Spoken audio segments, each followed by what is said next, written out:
MS access MS office के अंतर्गत MS office जो कि माइक्रोसॉफ्ट कंपनी के द्वारा बनाया गया कंप्लीट पैकेज है, जिसमें कि आप वर्ड एक्सेल पावर पॉइंट का यूज़ करते हैं।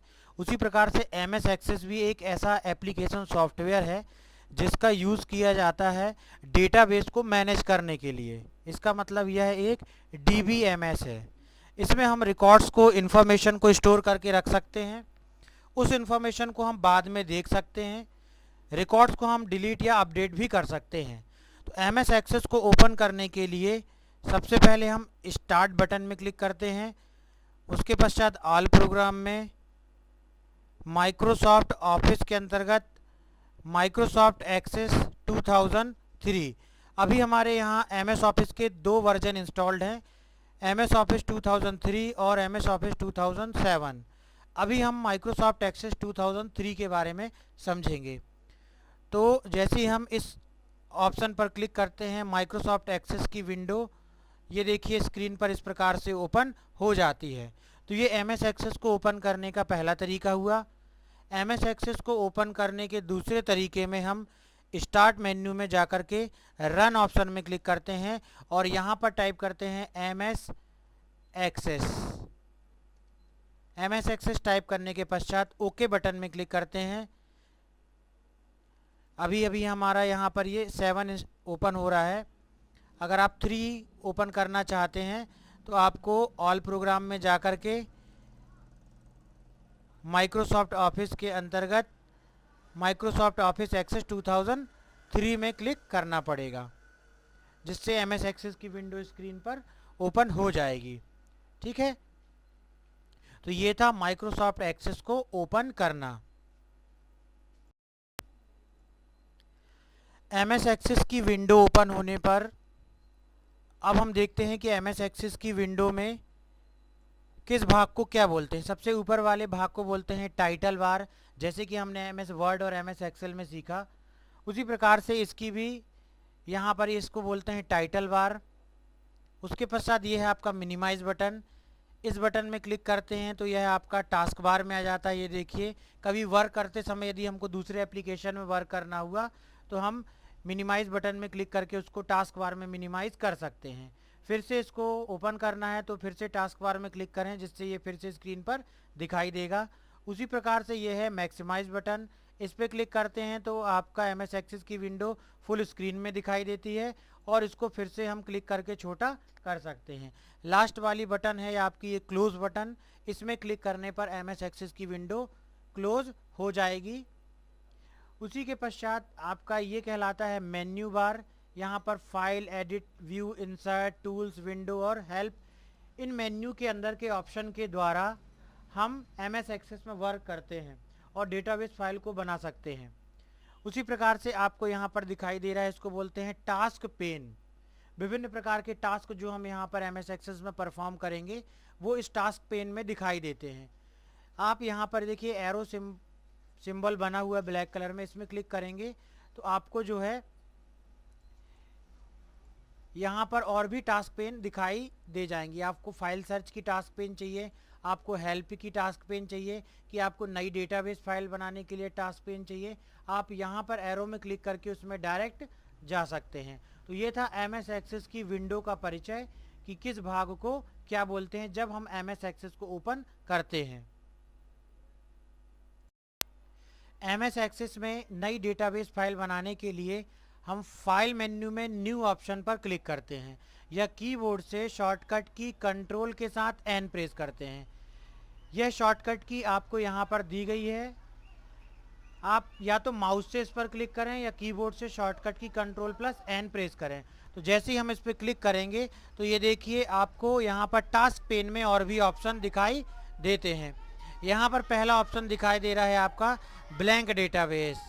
ब्लैंक डेटाबेस में ब्लैंक डेटाबेस ऑप्शन पर अब हम क्लिक करते हैं। जैसे ही हम इस पर क्लिक करते हैं तो ये देखिए, जो भी आप नई डेटाबेस फाइल बनाने जा रहे हैं उसको आप किस नाम से सेव करेंगे, उस डेटाबेस को आप किस नाम से किस ड्राइव में सेव करेंगे, उसके लिए file new dialog box open हो जाता है। इसमें आप जो डेटाबेस बना रहे हैं उसको आप डेस्कटॉप में सेव करना चाहते हैं कि माय डॉक्यूमेंट में सेव करना चाहते हैं, कि आप माय कंप्यूटर में DE या C ड्राइव में सेव करना चाहते हैं, उसे आप सिलेक्ट कर सकते हैं। मान लो हम E ड्राइव में सेव करना चाहते हैं। उसके पश्चात आप अपनी डेटाबेस फाइल का क्या नाम देना चाहते हैं। यहाँ पर बाय डिफ़ॉल्ट फाइल का नाम लिखा हुआ है DB1 डेटाबेस, चूँकि हम फर्स्ट नंबर की डेटाबेस फाइल बना रहे हैं इसलिए लिख रहा है DB1। और डेटाबेस फाइल का एक्सटेंशन क्या है, MDB। यहाँ पर आप देखिए डॉट के बाद लिखा हुआ है MDB। MDB का फुल फॉर्म होता है माइक्रोसॉफ्ट डेटाबेस। तो इससे हमको पता चल जाता है कि यह एक MS एक्सेस में बनी हुई डेटाबेस फाइल है। DB1 में हम यहाँ पर नाम चेंज कर सकते हैं। मान लो कि हमने यहाँ पर एक स्टूडेंट का डेटा हमको मैनेज करना है, उसके लिए हम यहाँ पर टेबल का नाम दे देते हैं, डेटाबेस का नाम दे देते हैं स्टूडेंट। तो यहाँ पर हम बना रहे हैं एक डेटाबेस जिसका नाम है स्टूडेंट। और उसके बाद हमको क्लिक करना है क्रिएट बटन पर। तो जैसे ही हम क्रिएट बटन पर क्लिक करते हैं, आपकी स्क्रीन पर डेटाबेस के में वर्क करने के लिए विभिन्न ऑब्जेक्ट्स दिखाई देते हैं।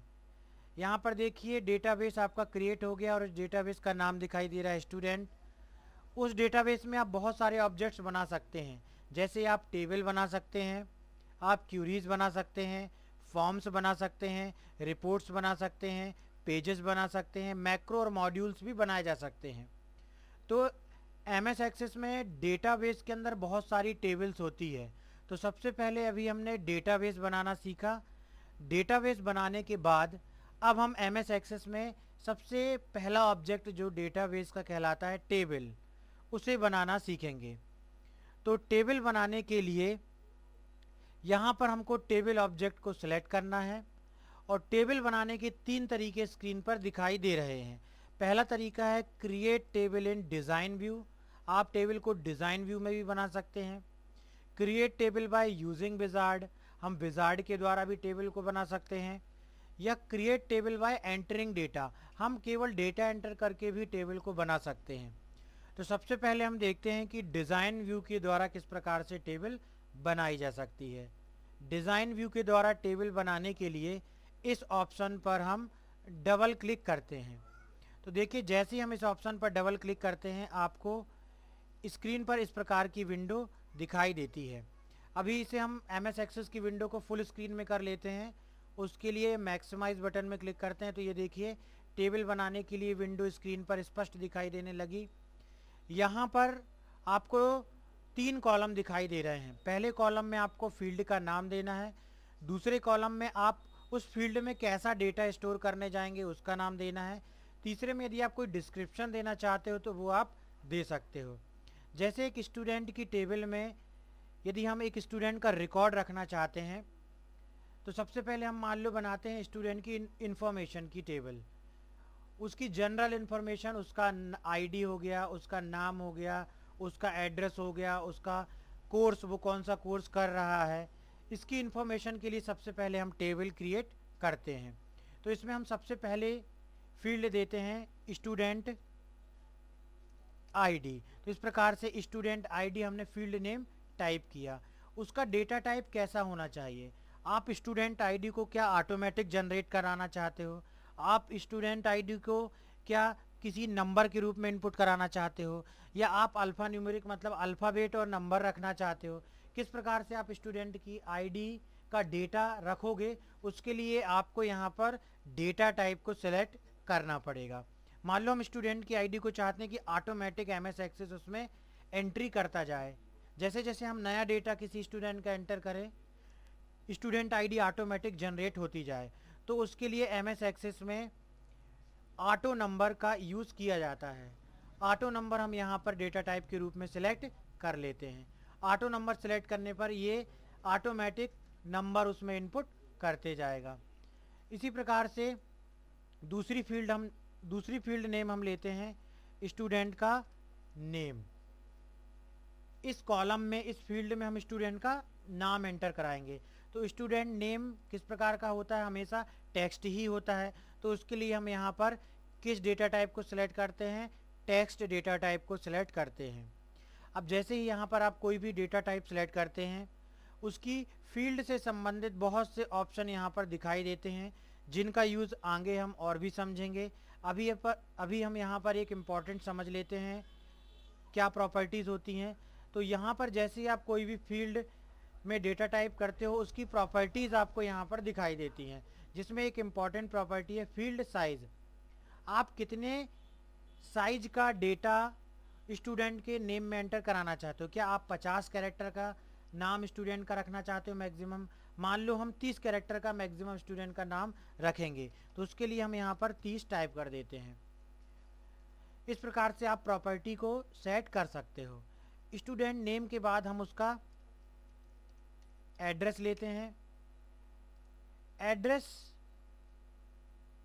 में हम जो है किस प्रकार का डेटा टाइप लेंगे, चूंकि टेक्स्ट की कुछ लिमिटेशन होती है, उसमें ज़्यादा कैरेक्टर का डेटा स्टोर हम नहीं कर सकते, इसलिए हम एड्रेस के लिए एड्रेस हम यदि बड़ा स्टूडेंट का इनपुट करेंगे तो उसके लिए हम मेमो डेटा टाइप को ले लेते हैं। इसी प्रकार से एड्रेस के बाद हम स्टूडेंट का डेट ऑफ बर्थ स्टोर कराते हैं। तो डेट ऑफ बर्थ किस प्रकार का डेटा होता है, डेटा टाइप उसके सिलेक्ट करने के लिए आपको यहाँ पर देखिए लिस्ट में कौन सा डेटा टाइप रहेगा, उसके लिए आप यहाँ पर डेट टाइम ले सकते हैं। डेट टाइम डेटा टाइप के द्वारा ही आप स्टूडेंट की डेट ऑफ बर्थ को टेबल में स्टोर करा सकते हैं। तो हम यहाँ पर सिलेक्ट करते हैं date and time. Date and time में यहाँ महत्वपूर्ण प्रॉपर्टीज़ आती है फॉर्मेट। आप किस फॉर्मेट में डेट ऑफ बर्थ को स्टोर कराएंगे, तो उसके लिए आपको यहाँ पर सिलेक्ट करना है। और हम यहाँ पर इतने प्रकार के फॉर्मेट दिए गए हैं, मान लो हम यहाँ पर सिलेक्ट कर लेते हैं medium date. Medium date select करने के बाद आप इस फॉर्मेट में ये देखिए मीडियम डेट किस प्रकार का फॉर्मेट करेगी स्टोर। पहले आपका डेट आएगी, फिर मंथ बीच में कैरेक्टर आएगा, फिर ईयर 2 डिजिट में आएगा। तो ये ज़्यादा समझने योग्य है, इसलिए हम इसको सिलेक्ट कर लेते हैं। डेट ऑफ बर्थ के बाद हम स्टूडेंट का जेंडर इनपुट कराएंगे कि स्टूडेंट मेल है या फीमेल, उसके लिए हम किस प्रकार का डेटा टाइप लेंगे। उसके लिए हम यहाँ पर यस नो डेटा टाइप को सिलेक्ट कर सकते हैं। यस नो में केवल हमको 2 कैरेक्टर स्टोर करने, यस या नो। यदि आप यस स्टोर करते हैं तो इसका मतलब स्टूडेंट जो है वो मेल है, नो करते हैं तो वो फीमेल है। इसी प्रकार से हम स्टूडेंट का यहाँ पर कॉन्टैक्ट नंबर यदि स्टोर कराएंगे तो कॉन्टैक्ट नंबर में हम क्या लेंगे, देखिए चूँकि यहाँ पर देखिए जेंडर को आप फिर से सही कर दीजिए यस नो। कॉन्टैक्ट नंबर में हम यदि नंबर लेते हैं तो नंबर में लॉन्ग इंटीजर की जो रेंज होती है वो केवल 9 डिजिट तक की होती है। आप चूँकि मोबाइल नंबर 10 डिजिट का होता है, इसलिए हमको यहाँ पे कॉन्टैक्ट नंबर क्या लेना चाहिए, हमेशा टेक्स्ट लेना चाहिए। और उसके बाद यहाँ पर फील्ड साइज को 10 सेट कर सकते हैं। इसके पश्चात यदि हम स्टूडेंट टेबल में यह चाहते हैं कि वह कौन सा कोर्स कर रहा है, उसकी इन्फॉर्मेशन को स्टोर कराएं, तो उसके लिए हम यहाँ पर टेक्स्ट लेते हैं।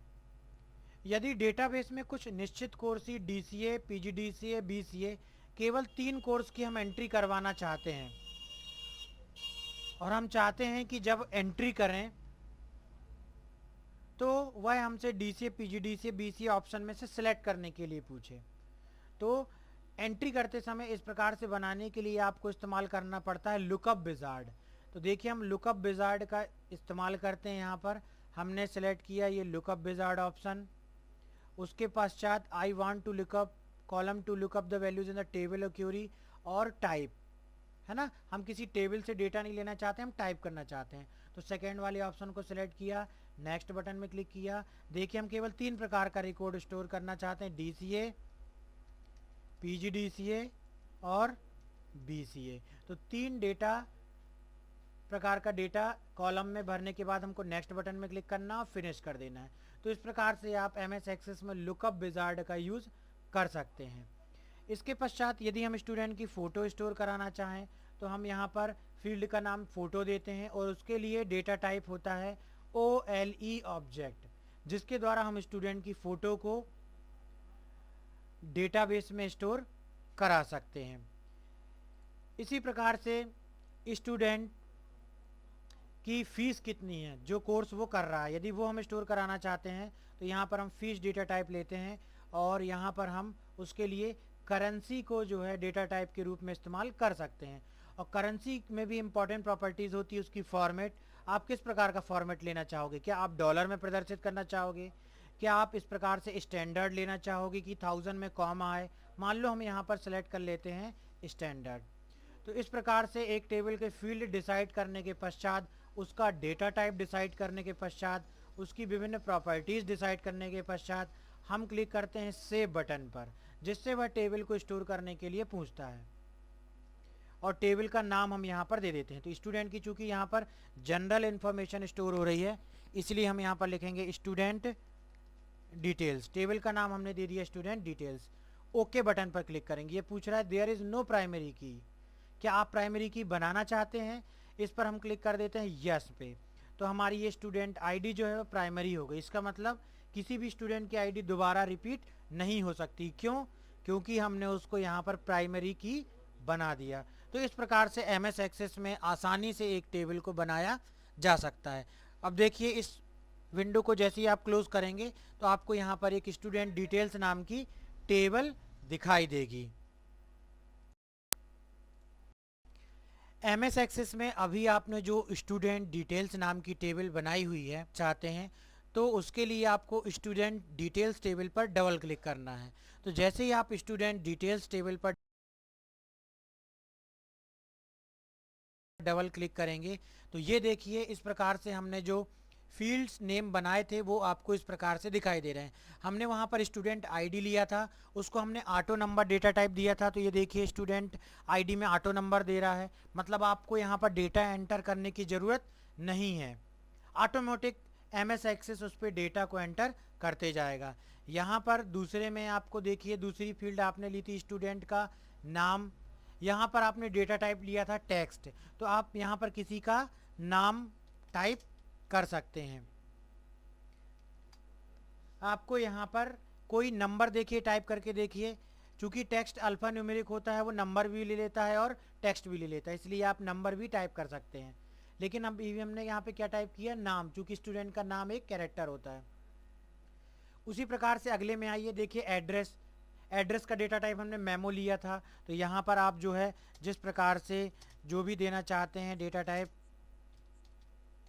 डेटा जो भी आप टाइप करना चाहते हैं वो आप टाइप कर सकते हैं। उसके पश्चात देखिए अगले हम कॉलम में आते हैं date of birth. Date of birth हम इस प्रकार से दे सकते हैं, पहले डेट, उसके बाद मंथ, उसके बाद इस प्रकार से ईयर हम दे सकते हैं। तो ये देखिए डेट ऑफ बर्थ इस प्रकार से क्यों एंटर हुई, क्योंकि हमने टेबल बनाते समय जो उसकी प्रॉपर्टीज़ थी उसमें हमने इस प्रकार से उसका फॉर्मेट सेट किया था। अब देखिए यहाँ पर जेंडर में हमने डेटा टाइप लिया था यस और नो। तो यदि आप इसको चेक्ड करते हो, इसका मतलब जो स्टूडेंट का नाम है या जो स्टूडेंट है आपने नाम एंटर किया वो मेल है, इसको चेक्ड करने पर, ठीक है। वहाँ पर डेटा टाइप हमने लिया था यस या नो। तो यदि आप चेक्ड करते हो इसका मतलब आप यस को डेटा के रूप में स्टोर करा रहे हो। तो मान लो हमने यहाँ पे चेक्ड कर दिया। अब कॉन्टैक्ट नंबर हम टाइप करते हैं, तो ये देखिए केवल 10 कैरेक्टर का ही कॉन्टैक्ट नंबर ले रहा है, क्योंकि हमने वहाँ पर प्रॉपर्टी 10 सेट कर दी थी। अब देखिए कोर्स में आते हैं। तो जैसे ही आपने कोर्स में क्लिक किया तो कोर्स में वहाँ पर इस्तेमाल किया गया था लुकअप विजार्ड का। तो उससे हमको क्या बेनिफिट हुआ वो अब हम यहाँ पर देखते हैं। यहाँ पर देखिए आपको एक कम्बो बॉक्स दिखाई दे रहा है जिसमें से आपको टाइप करने की ज़रूरत नहीं है। क्यों? क्योंकि आपने वहाँ पर लुकअप विजार्ड के द्वारा डेटा को एंटर करके रखा हुआ है। अब आप यहाँ पर सेलेक्ट कर सकते हैं DCA, PGDCA, जो भी आपको सेलेक्ट करना है। तो ये जो है लुकअप विजार्ड के कारण ऐसा पॉसिबल हुआ। तो हम यहाँ पे मान लो सेलेक्ट कर लेते हैं DCA। उसी प्रकार से देखिए अब हमको डेटाबेस में यदि स्टूडेंट की फ़ोटो को इंसर्ट करना है, फ़ोटो के लिए हमने डेटा टाइप लिया था OLE ऑब्जेक्ट। तो यहाँ पर हम कैसे स्टूडेंट की फ़ोटो को डेटाबेस में स्टोर कराएंगे, उसके लिए देखिए, उसके लिए हमने यहाँ पर माउस पॉइंटर को रखकर राइट क्लिक किया। उसके बाद साथ हमको क्लिक करना है इंसर्ट ऑब्जेक्ट में। उसके पश्चात यदि आपको उस इमेज को बनाना है, स्टूडेंट की फ़ोटो को बनाना है, तो आप यहाँ पर उस सॉफ्टवेयर को सिलेक्ट कर लीजिए जिस सॉफ्टवेयर में आप फ़ोटो को बनाना चाहते हो, या क्रिएट फ्रॉम फाइल को सिलेक्ट करके ब्राउज बटन में क्लिक करके आप डायरेक्ट उस फोटो को सिलेक्ट कर सकते हो जिसको आप डेटाबेस में स्टोर कराना चाहते हो। उसको सिलेक्ट करके आपको ओके बटन पे क्लिक करना है। तो ये देखिए, ओके बटन में क्लिक करने के पश्चात आपको फ़ोटो यहाँ पर इस प्रकार से दिखाई देगी। आपको पूरी फ़ोटो नहीं दिखाई देगी, उसकी जगह पैकेज लिखा हुआ टेक्स्ट दिखाई देगा। तो इस प्रकार से किसी भी स्टूडेंट की फ़ोटो आप इंसर्ट कर सकते हो। ये देखिए, यहाँ पर फीस में हमने स्टूडेंट की फ़ीस यदि 5,000 इस प्रकार से देते हैं, तो ये देखिए यहाँ पर 1000 में जो है वो एक प्रकार से कॉमा दिखाई दे रहा है। यदि हम और कम करेंगे, ये देखिए, तो आप यहाँ पर देखिए जब एंटर करते हैं आप, तो 5000 में जो है कॉमा आता है। चूँकि आपने प्रॉपर्टी इस प्रकार से करेंसी की सेट की थी कि 1000 में वो कॉमा को डिस्प्ले करे, तो यहाँ पर कॉमा आ रहा है। ये देखिए, यहाँ पर स्टूडेंट आईडी 1 ऑटोमेटिक जनरेट हो गई। क्यों? क्योंकि इसका डेटा टाइप हमने ऑटो नंबर लेके रखा हुआ था।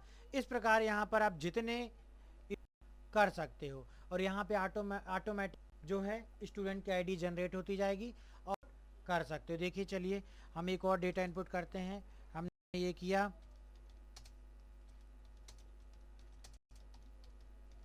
इस प्रकार से इनपुट करने के बाद यदि आप बाहर से फॉर्मेट में भी देते हैं तो ये ऑटोमेटिक उस फॉर्मेट में चेंज हो जाएगी जिस फॉर्मेट में को बना करके रखा है।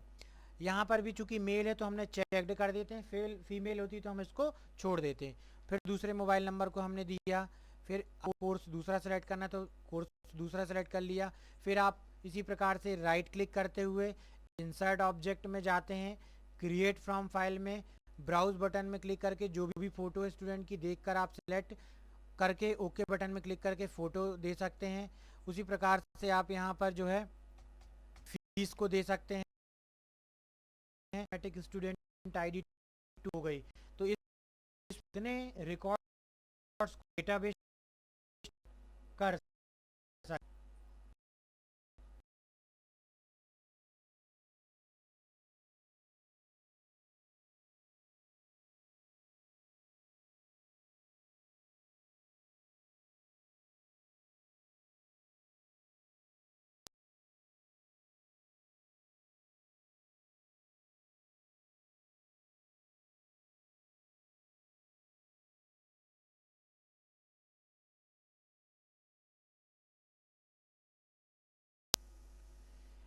VB.NET प्रोग्रामिंग लैंग्वेज के द्वारा विजुअल स्टूडियो का उपयोग करते हुए यदि आप कोई सॉफ्टवेयर बनाना चाहते हैं तो उसके लिए सबसे पहले आपको विजुअल स्टूडियो को ओपन करना होगा।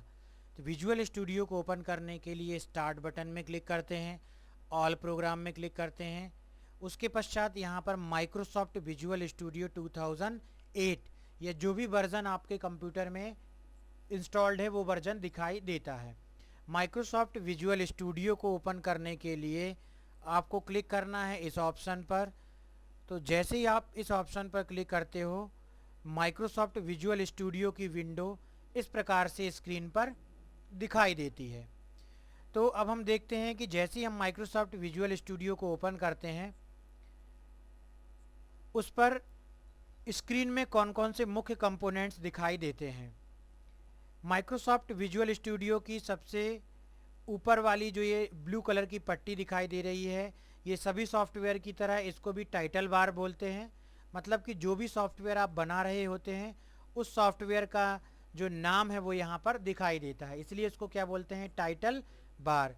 उसी प्रकार से यहाँ पर इसे बोलते हैं मिनिमाइज बटन। इस पर क्लिक करने पर आपका विजुअल स्टूडियो टास्क बार में आ जाता है। फिर से इसको ओपन करने के लिए हम इस पर क्लिक करते हैं। यहाँ पर ये है आपकी मैक्सिमाइज बटन। इस पर क्लिक करने से आपका विजुअल स्टूडियो फुल स्क्रीन पर आ जाता है। उसी प्रकार से लास्ट में दी गई है आपकी क्लोज बटन। इस पर क्लिक करेंगे तो माइक्रोसॉफ्ट विजुअल स्टूडियो क्लोज हो जाएगा। टाइटल बार के नीचे आपको यहाँ पर दिखाई दे रहा है मेन्यू बार। जैसे लगभग सभी सॉफ्टवेयर में होता है वैसे आपका विजुअल स्टूडियो में भी मेन्यू बार होता है। इसमें file menu, edit menu, view menu, tools, test, window और हेल्प मेन्यू होते हैं। इन मेन्यूज़ का यूज़ और इसके अंदर के ऑप्शन का यूज़ आगे चल के हम देखेंगे। इन ऑप्शन का यूज़ प्रोजेक्ट बनाने में किया जाता है, सॉफ्टवेयर बनाने में किया जाता है। उसके बाद आपका यहाँ पर दिखाई दे रहा है टूल बार। टूल बार में मेन्यू के अंदर जो ऑप्शन होते हैं उसी को शॉर्टकट के रूप में, बटन के रूप में टूल बार में दिखाया जाता है। इनका भी यूज़ हम आगे चल के एक एक करके देखेंगे। उसके पश्चात ये है आपका टूल बॉक्स। टूल बॉक्स का यूज़ हम अपने एप्लीकेशन में विभिन्न प्रकार के टूल्स को इस्तेमाल करने के लिए करेंगे। अभी यहाँ पर कोई भी टूल्स नहीं दिखा रहा है, क्यों? क्योंकि अभी हम किसी भी प्रकार का कोई प्रोजेक्ट नहीं बना रहे हैं। जब हम किसी प्रकार का कोई विंडो एप्लीकेशन स्टार्ट करते हैं या कोई प्रोजेक्ट बनाते हैं तो सभी टूल्स यहाँ पर लाइन से दिखाई देते हैं। उसी प्रकार से यहाँ पर दिखाई दे रहा है आपका solution explorer. Solution explorer window में देखिए, जो भी प्रोजेक्ट आप बनाते हो उससे संबंधित जो भी फाइल होती हैं, यदि आप विंडोज़ एप्लीकेशन बना रहे हो तो विंडोज़ फॉर्म, इमेजेस, रिपोर्ट्स, किसी भी प्रकार की फाइल, डेटाबेस, सभी आपको सॉल्यूशन एक्सप्लोरर में दिखाई दे सकती हैं। इसी प्रकार से आपको यहाँ पर देखिए विजुअल स्टूडियो की एक विंडो दिखाई दे रही है, जहाँ पर कि आप किसी भी जो भी प्रोजेक्ट आपने बनाया है वो प्रोजेक्ट ऑप्शन में क्लिक करके अपने प्रोजेक्ट को ओपन कर सकते हो, या आप नया प्रोजेक्ट बनाना चाहते हो तो इस लिंक में क्लिक करके आप एक नया प्रोजेक्ट बना सकते हो। तो इस प्रकार से ये था विजुअल स्टूडियो की विंडो में दिखने वाले मुख्य ऑप्शन। विजुअल स्टूडियो का यूज़ करके तथा VB.NET प्रोग्रामिंग लैंग्वेज का यूज़ करके हम एक नया विंडो एप्लीकेशन किस प्रकार से बनाते हैं, उसके लिए यहाँ पर आप देख सकते हैं फाइल मेन्यू में क्लिक करते हैं। उसके पश्चात आपको यहाँ पर दिखाई दे रहा है न्यू प्रोजेक्ट ऑप्शन, तो आप इस पर क्लिक करिए या कीबोर्ड से शॉर्टकट की कंट्रोल के साथ N प्रेस करिए। तो जैसे ही हम नया प्रोजेक्ट बनाने के लिए इस ऑप्शन पर क्लिक करते हैं, आपको नया प्रोजेक्ट बनाने के लिए विंडो स्क्रीन पर दिखाई देती है। इस न्यू प्रोजेक्ट विंडो में हम किस लैंग्वेज में प्रोजेक्ट बनाना चाहते हैं उसे आपको यहाँ से सिलेक्ट करना पड़ता है। अभी हम यहाँ पर विजुअल बेसिक लैंग्वेज के अंतर्गत विंडो एप्लीकेशन बनाने जा रहे हैं, तो हमको यहाँ पर विंडोज़ सेलेक्ट करना है, और चूँकि ये एक विंडोज़ फॉर्म्स एप्लीकेशन, इसलिए हमको यहाँ पर विंडो एप्लीकेशन सेलेक्ट करना है। और भी बहुत सारे प्रोजेक्ट्स आप विजुअल बेसिक लैंग्वेज का इस्तेमाल करके अलग अलग प्रकार के प्रोजेक्ट्स बना सकते हैं, उसका यूज़ हम आगे देखेंगे। अभी हम विंडो एप्लीकेशन बनाना चाहते हैं, इसलिए हम इसको विंडोज़ फॉर्म एप्लीकेशन को सिलेक्ट करते हैं। कोई भी प्रोजेक्ट कलेक्शन होता है बहुत सारे प्रोजेक्ट्स का, तो यदि आप सबसे पहले एक सॉल्यूशन बनाना चाहें तो बना सकते हैं, जिसके अंदर आप जितने भी प्रोजेक्ट्स जोड़ना चाहें जोड़ सकते हैं। तो सबसे पहले हम एक सॉल्यूशन बनाते हैं और उसे किस ड्राइव में सेव करना है उसे सेव करते हैं, उसके पश्चात उसमें प्रोजेक्ट्स को ऐड करते हैं। तो नया सॉल्यूशन बनाने के लिए आपको क्लिक करना होगा सबसे पहले अदर प्रोजेक्ट टाइप्स में, और उसके पश्चात आपको क्लिक करना है विजुअल स्टूडियो सॉल्यूशन में। यदि आप प्रोजेक्ट्स डायरेक्टली बनाना चाहते हैं तो आप विजुअल बेसिक में विंडोज़ को ही सिलेक्ट कर सकते हैं। उस पर क्या होगा, विजुअल स्टूडियो बाय डिफ़ॉल्ट अपने से एक विजुअल स्टूडियो सॉल्यूशन भी क्रिएट कर लेगा। लेकिन यदि आप ये चाहते हैं कि आप अपना जो प्रोजेक्ट बना रहे हैं उसका पाथ स्वयं सेट करें कि वो फाइल्स जो आप बनाएंगे कहाँ सेव हो, तो सबसे पहले आपको एक सॉल्यूशन बनाना होगा। तो सॉल्यूशन बनाने के लिए आपको अदर प्रोजेक्ट टाइप्स के अंतर्गत सेलेक्ट करना है विजुअल स्टूडियो सॉल्यूशन। उसके पश्चात आप यहाँ पर देखिए नेम दे सकते हैं जो भी आप सॉल्यूशन बनाना चाहते हैं।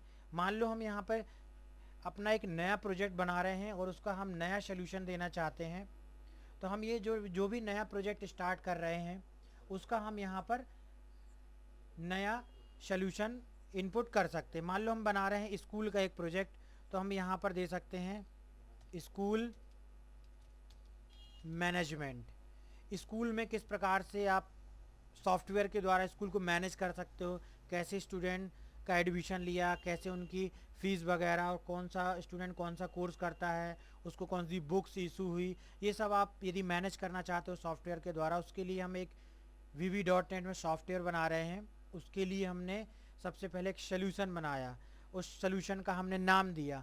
अब उस सॉल्यूशन को आप कहाँ पर स्टोर करना चाहोगे, तो उसके लिए आपको ये देखिए लोकेशन अभी सी ड्राइव में है। अगर हम ये लोकेशन चेंज करना चाहते हैं तो आप ब्राउज़ बटन में क्लिक करिए। ब्राउज़ बटन में क्लिक करने के पश्चात आप माय कंप्यूटर में जिस भी ड्राइव में जाकर के सेव करना चाहते हैं, मान लो डी ड्राइव में हमने एक फ़ोल्डर बना करके रखा हुआ है प्रोजेक्ट्स नाम का, उसको हम सेलेक्ट कर लेते हैं।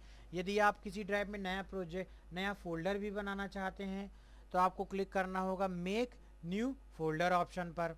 अभी चूँकि हमारा फ़ोल्डर बना हुआ है इसलिए हम मेक न्यू फोल्डर ऑप्शन का यूज़ नहीं करते। हम सेलेक्ट कर लेते हैं प्रोजेक्ट फोल्डर को और उसके पश्चात क्लिक कर देते हैं ओके बटन पर। तो देखिए जो नया सोल्यूशन आप बनाएंगे स्कूल मैनेजमेंट नाम का, वह डी ड्राइव में प्रोजेक्ट्स फोल्डर के अंदर सेव होगा। इस प्रकार से सोल्यूशन का नाम और पाथ सेट करने के पश्चात आपको क्लिक करना है ओके बटन पर। तो जैसे ही आप ओके बटन पर क्लिक करेंगे आपका नया सोल्यूशन क्रिएट हो जाएगा और आप अपने सोल्यूशन को ये देखिए राइट साइड में सोल्यूशन एक्सप्लोरर विंडो में क्लिक करके देख सकते हैं। तो ये देखिए सोल्यूशन एक्सप्लोरर आपका यहाँ पर दिखाई दे रहा है। तो चूंकि एक ये सोल्यूशन है, इसमें अभी आपने एक भी प्रोजेक्ट ऐड नहीं किया इसलिए दिखाई दे रहा है 0 प्रोजेक्ट। यदि आप इसमें और भी प्रोजेक्ट ऐड करना चाहते हैं, चूँकि ये सोल्यूशन अभी ये खाली सोल्यूशन बना और सोल्यूशन के अंदर बहुत सारे प्रोजेक्ट्स होते हैं, तो इसके अंदर आपको प्रोजेक्ट बनाने के लिए प्रोजेक्ट ऐड करना पड़ेगा। प्रोजेक्ट ऐड करने के लिए आपको क्लिक करना है राइट क्लिक ऐड और न्यू प्रोजेक्ट ऑप्शन पर। जैसे ही अब आप न्यू प्रोजेक्ट ऑप्शन पर क्लिक करेंगे तो ये देखिए विजुअल बेसिक चूँकि लैंग्वेज में आप प्रोजेक्ट बनाना चाहते हैं तो ये विजुअल बेसिक के अंतर्गत विंडोज़ दिखाई दे रहा है और यहाँ पर हम विंडोज़ फॉर्म एप्लीकेशन को सिलेक्ट कर लेंगे और यहाँ पर आपका पाथ भी दिखाई दे रहा है कि आपका जो प्रोजेक्ट्स बन रहा है वो डी ड्राइव में प्रोजेक्ट फोल्डर के अंदर स्कूल मैनेजमेंट सोल्यूशन में आप अपना नया विंडो एप्लीकेशन जोड़ना चाहते हैं, नया आप प्रोजेक्ट जोड़ना चाहते हैं। तो उसका नाम दे दीजिए। यहाँ पर मान लो हम दे देते हैं नाम इसका स्कूल मैनेजर। इस प्रकार से हम अपने प्रोजेक्ट का नाम दे देते हैं स्कूल मैनेजर और उसके पश्चात हम क्लिक करते हैं ओके बटन पर। जैसे ही आप ओके बटन पर क्लिक करते हैं ये देखिए सोल्यूशन एक्सप्लोरर में एक प्रोजेक्ट ऐड हो गया स्कूल मैनेजर नाम से। उसमें बाय डिफ़ॉल्ट एक विंडोज़ फॉर्म ऐड हो गया और ये विंडोज़ फॉर्म आपको स्क्रीन पर इस प्रकार से दिखाई दे रहा है। तो जब आप कोई नया विंडो एप्लीकेशन बनाने के लिए न्यू प्रोजेक्ट सेलेक्ट करते हैं और प्रोजेक्ट का नाम देते हैं तो इस प्रकार से विंडो दिखाई देती है जहां पर कि सोल्यूशन एक्सप्लोरर में आपको प्रोजेक्ट का नाम दिखाई देता है और एक फॉर्म 1 नाम से बाय डिफ़ॉल्ट फॉर्म ऐड हो जाता है। अब देखिए टूल बॉक्स में जैसे हम क्लिक करेंगे तो ये देखिए जैसे हम माउस को लेकर के जाते हैं ये टूल बॉक्स दिखाई देता है। यहाँ पर बहुत सारे टूल्स आपको यहाँ पर दिखाई दे रहे हैं जिन टूल्स का यूज़ आगे चल के हम करेंगे। अब जैसे ही आप देखिए माउस को यहाँ पर लेकर के आते हैं वो टूल बॉक्स जो है हाइड हो जाता है। यदि आप चाहते हैं कि आप फॉर्म को डिज़ाइन करने के लिए टूल बॉक्स को लगातार वहाँ पर स्थिर करके रखें तो उसके लिए आपको टूल बॉक्स में इस ऑटो हाइड ऑप्शन पर क्लिक करना होगा जिससे अब यह आपको लगातार दिखाई देगा और आप इस प्रकार से किसी भी कंट्रोल को माउस की लेफ़्ट बटन से क्लिक करते हुए ड्रैग करके और अपने विंडोज़ फॉर्म को अपने सॉफ्टवेयर एप्लीकेशन को डिज़ाइन कर सकते हैं। उसी प्रकार से नया प्रोजेक्ट में आपकी सोल्यूशन एक्सप्लोरर विंडो दिखाई देती है जहां पर कि जो भी प्रोजेक्ट से संबंधित फाइल्स होंगी वो दिखाई देती हैं। यहां पर एक और विंडो दिखाई देती है प्रॉपर्टी विंडो। यहां पर आप जो भी आप कंट्रोल ले रहे हैं उसकी प्रॉपर्टीज़ दिखाई देगी। ये देखिए इस पर भी ऑटो हाइड बटन पर हम क्लिक कर देंगे तो ये प्रॉपर्टीज़ विंडो स्थिर हो जाएगी। इस विंडो में जो भी कंट्रोल आप इस्तेमाल कर रहे हो और जिस भी कंट्रोल को आपने सेलेक्ट करके रखा हुआ है उस कंट्रोल की प्रॉपर्टीज़ को आप यहाँ पर सेट कर सकते हो। प्रॉपर्टीज़ का मतलब होता है उसका अपीयरेंस कि वो कंट्रोल कैसे दिखाई दे, उसका बैक कलर, उसका फोर कलर, ये सब चीज़ें हम प्रॉपर्टीज़ विंडो में सेट करते हैं। अभी मान लो हमने जैसे एक बटन कंट्रोल रखा हुआ है, इसकी बैक कलर प्रॉपर्टी को देखिए हम यहाँ पर चेंज कर देते हैं और हम यहाँ पर बैक कलर प्रॉपर्टी को इस प्रकार से येलो कर देते हैं। तो ये देखिए यहाँ पर बैक कलर प्रॉपर्टी येलो करने से आपका ये बटन का जो बैक कलर है वो चेंज हो गया। तो प्रॉपर्टी विंडो के द्वारा हम जो भी कंट्रोल रख रहे हैं उसका अपीयरेंस चेंज कर सकते हैं। तो ये था एक नया विंडोज़ एप्लीकेशन किस प्रकार से स्टार्ट करते हैं। और नए विंडोज़ एप्लीकेशन में जब हम नया विंडोज़ एप्लीकेशन स्टार्ट करते हैं तो किस प्रकार से उसमें जो मेन कंपोनेंट से दिखाई देते हैं, जैसे टूल बॉक्स, प्रॉपर्टीज विंडो और विंडोज़ फॉर्म, उसके बारे में हमने यहाँ पर समझा।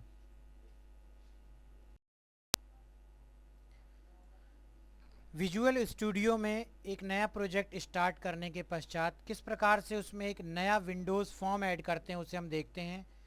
तो जैसे हमने अभी यहाँ पर स्कूल मैनेजमेंट के नाम से एक प्रोजेक्ट स्टार्ट किया, स्कूल मैनेजर के नाम से, उसमें यदि हम एक नया विंडोज़ फॉर्म ऐड करना चाहते हैं, हम यहाँ पर स्टूडेंट के एडमिशन को मैनेज करने के लिए कि कौन सा स्टूडेंट कब एडमिशन लेता है और वो किस कोर्स में एडमिशन लेता है, और उसकी जो जनरल इन्फॉर्मेशन है उसको स्टोर करने के लिए एक नया विंडोज़ फॉर्म बनाते हैं।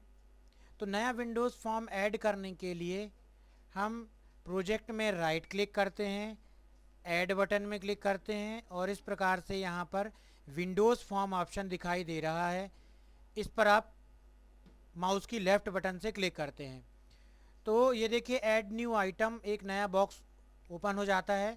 हम यहाँ पर विंडोज़ फॉर्म चूँकि ऐड करना चाहते हैं इसलिए हमको यहाँ पे सिलेक्ट करना विंडोज़ फॉर्म, और यहाँ पर ये देखिए विंडोज़ फॉर्म को सिलेक्ट करना है। यहाँ पर आप चाहें तो विंडोज़ फॉर्म का नाम भी दे सकते हैं, या आप नाम इसका फॉर्म 2 बाय डिफ़ॉल्ट रखना चाहते हैं तो फॉर्म 2 भी रख सकते हैं। चूँकि यह स्कूल मैनेजर सॉफ्टवेयर में सबसे बड़ा पार्ट होता है स्टूडेंट का एडमिशन, तो उसके लिए हम उसकी जनरल इन्फॉर्मेशन को एक फॉर्म में एंट्री करवाएंगे। उसके लिए हम यहाँ पर उसका नाम दे देते हैं, और फॉर्म का नाम हम दे देते हैं स्टूडेंट एडमिशन फॉर्म। और स्टूडेंट एडमिशन फॉर्म का नाम देने के पश्चात हमको क्लिक करना है ऐड बटन पर। तो जैसे ही हम ऐड बटन में क्लिक करेंगे तो ये देखिए स्टूडेंट एडमिशन नाम का फॉर्म आपका प्रोजेक्ट में इस प्रकार से ऐड हो जाएगा। इस पर डबल क्लिक करके आप फॉर्म को स्क्रीन पर ला सकते हैं। तो ये देखिए हमने यहाँ पर एक विंडोज़ फॉर्म बना लिया। अब आप विंडोज़ फॉर्म में किस प्रकार से कंट्रोल्स को ऐड करेंगे, कंट्रोल्स को ऐड करने के लिए, फॉर्म को डिज़ाइन करने के लिए आपको टूल बॉक्स यहाँ पर लेफ़्ट साइड में दिखाई देगा। मान लो आपको टूल बॉक्स दिखाई नहीं दे रहा है, मान लो अभी हमने यहाँ पर टूल बॉक्स को क्लोज कर दिया।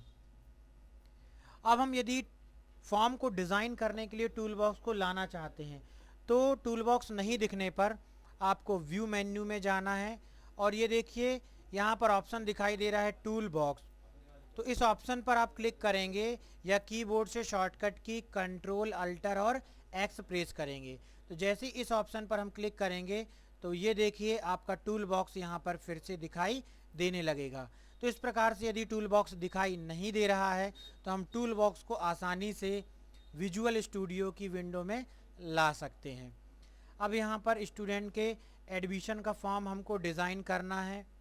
स्टूडेंट के एडमिशन का फॉर्म डिज़ाइन करने के लिए सबसे पहले यदि हम ये चाहते हैं कि इस फॉर्म किस लिए है उसकी इन्फॉर्मेशन को हम यहाँ पर दिखाना चाहते हैं, तो उसके लिए एक कंट्रोल होता है लेवल कंट्रोल। लेवल कंट्रोल का यूज़ किया जाता है किसी भी प्रकार की इन्फॉर्मेशन को फॉर्म में दिखाने के लिए। तो हम लेवल कंट्रोल को यहाँ पर ड्रैग एंड ड्रॉप करके रखते हैं। तो ये विजुअल स्टूडियो का यूज़ करके तथा VB.NET प्रोग्रामिंग लैंग्वेज का यूज़ करके हम एक नया विंडो एप्लीकेशन किस प्रकार से बनाते हैं उसके लिए यहाँ पर आप देख सकते हैं फाइल मेन्यू में क्लिक करते हैं। उसके पश्चात आपको यहाँ पर दिखाई दे रहा है न्यू प्रोजेक्ट ऑप्शन। तो आप इस पर क्लिक करिए या कीबोर्ड से शॉर्टकट की कंट्रोल के साथ एन प्रेस करिए। तो जैसे ही हम नया प्रोजेक्ट बनाने के लिए इस ऑप्शन पर क्लिक करते हैं आपको नया प्रोजेक्ट बनाने के लिए विंडो स्क्रीन पर दिखाई देती है। इस न्यू प्रोजेक्ट विंडो में हम किस लैंग्वेज में प्रोजेक्ट बनाना चाहते हैं उसे आपको यहाँ से सिलेक्ट करना पड़ता है। अभी हम यहाँ पर विजुअल बेसिक लैंग्वेज के अंतर्गत विंडो एप्लीकेशन बनाने जा रहे हैं, तो हमको यहाँ पर विंडोज़ सेलेक्ट करना है, और चूँकि ये एक विंडोज़ फॉर्म्स एप्लीकेशन इसलिए हमको यहाँ पर विंडो एप्लीकेशन सेलेक्ट करना है।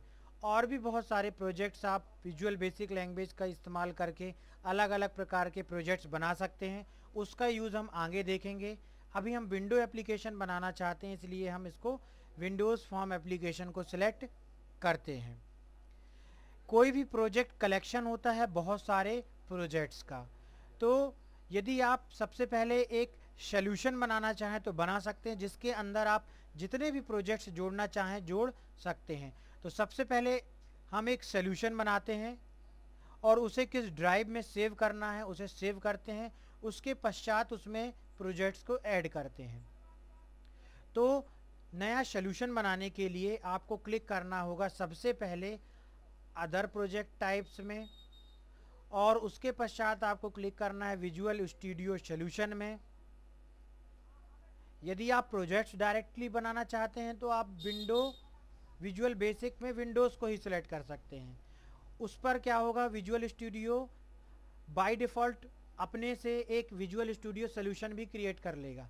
लेकिन यदि आप ये चाहते हैं कि आप अपना जो प्रोजेक्ट बना रहे हैं उसका पाथ स्वयं सेट करें कि वो फाइल्स जो आप बनाएंगे कहाँ सेव हो, तो सबसे पहले आपको एक सॉल्यूशन बनाना होगा। तो सॉल्यूशन बनाने के लिए आपको अदर प्रोजेक्ट टाइप्स के अंतर्गत सेलेक्ट करना है विजुअल स्टूडियो सॉल्यूशन। उसके पश्चात आप यहाँ पर देखिए नेम दे सकते हैं जो भी आप सॉल्यूशन बनाना चाहते हैं। मान लो हम यहाँ पर अपना एक नया प्रोजेक्ट बना रहे हैं और उसका हम नया सॉल्यूशन देना चाहते हैं, तो हम ये जो भी नया प्रोजेक्ट स्टार्ट कर रहे हैं उसका हम यहाँ पर नया सॉल्यूशन इनपुट कर सकते हैं। मान लो हम बना रहे हैं स्कूल का एक प्रोजेक्ट, तो हम यहाँ पर दे सकते हैं स्कूल मैनेजमेंट। स्कूल में किस प्रकार से आप सॉफ्टवेयर के द्वारा स्कूल को मैनेज कर सकते हो, कैसे स्टूडेंट का एडमिशन लिया, कैसे उनकी फ़ीस वगैरह, और कौन सा स्टूडेंट कौन सा कोर्स करता है, उसको कौन सी बुक्स इशू हुई, ये सब आप यदि मैनेज करना चाहते हो सॉफ्टवेयर के द्वारा, उसके लिए हम एक VB.NET में सॉफ्टवेयर बना रहे हैं। उसके लिए हमने सबसे पहले एक सॉल्यूशन बनाया, उस सॉल्यूशन का हमने नाम दिया। अब उस सॉल्यूशन को आप कहाँ पर स्टोर करना चाहोगे, तो उसके लिए आपको ये देखिए लोकेशन अभी C ड्राइव में है। अगर हम ये लोकेशन चेंज करना चाहते हैं तो आप ब्राउज़ बटन में क्लिक करिए। ब्राउज़ बटन में क्लिक करने के पश्चात आप माई कंप्यूटर में जिस भी ड्राइव में जाकर के सेव करना चाहते हैं, मान लो D ड्राइव में हमने एक फ़ोल्डर बना करके रखा हुआ है प्रोजेक्ट्स नाम का, उसको हम सेलेक्ट कर लेते हैं। यदि आप किसी ड्राइव में नया फ़ोल्डर भी बनाना चाहते हैं तो आपको क्लिक करना होगा मेक न्यू फोल्डर ऑप्शन पर। अभी चूंकि हमारा फोल्डर बना हुआ है इसलिए हम मेक न्यू ऑप्शन का यूज़ नहीं करते। हम सेलेक्ट कर लेते हैं प्रोजेक्ट फोल्डर को और उसके पश्चात क्लिक कर देते हैं ओके बटन पर। तो देखिए जो नया सोल्यूशन आप बनाएंगे स्कूल मैनेजमेंट नाम का, वह D ड्राइव में प्रोजेक्ट्स फोल्डर के अंदर सेव होगा। इस प्रकार से सोल्यूशन का नाम और पाथ सेट करने के पश्चात आपको क्लिक करना है ओके बटन पर। तो जैसे ही आप ओके बटन पर क्लिक करेंगे आपका नया सोल्यूशन क्रिएट हो जाएगा और आप अपने सोल्यूशन को ये देखिए राइट साइड में सोल्यूशन एक्सप्लोरर विंडो में क्लिक करके देख सकते हैं।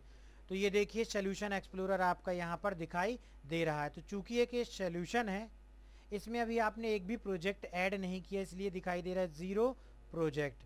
यदि आप इसमें और भी प्रोजेक्ट ऐड करना चाहते हैं, चूँकि ये सोल्यूशन अभी ये खाली सोल्यूशन बना और सोल्यूशन के अंदर बहुत सारे प्रोजेक्ट्स होते हैं, तो इसके अंदर आपको प्रोजेक्ट बनाने के लिए प्रोजेक्ट ऐड करना पड़ेगा। प्रोजेक्ट ऐड करने के लिए आपको क्लिक करना है राइट क्लिक ऐड और न्यू प्रोजेक्ट ऑप्शन पर। जैसे ही अब आप न्यू प्रोजेक्ट ऑप्शन पर क्लिक करेंगे तो ये देखिए विजुअल बेसिक चूँकि लैंग्वेज में आप प्रोजेक्ट बनाना चाहते हैं तो ये विजुअल बेसिक के अंतर्गत विंडोज़ दिखाई दे रहा है और यहाँ पर हम विंडोज़ फॉर्म एप्लीकेशन को सिलेक्ट कर लेंगे और यहाँ पर आपका पाथ भी दिखाई दे रहा है कि आपका जो प्रोजेक्ट बन रहा है वो D ड्राइव में प्रोजेक्ट फोल्डर के अंदर स्कूल मैनेजमेंट सोल्यूशन में आप अपना नया विंडो एप्लीकेशन जोड़ना चाहते हैं, नया आप प्रोजेक्ट जोड़ना चाहते हैं।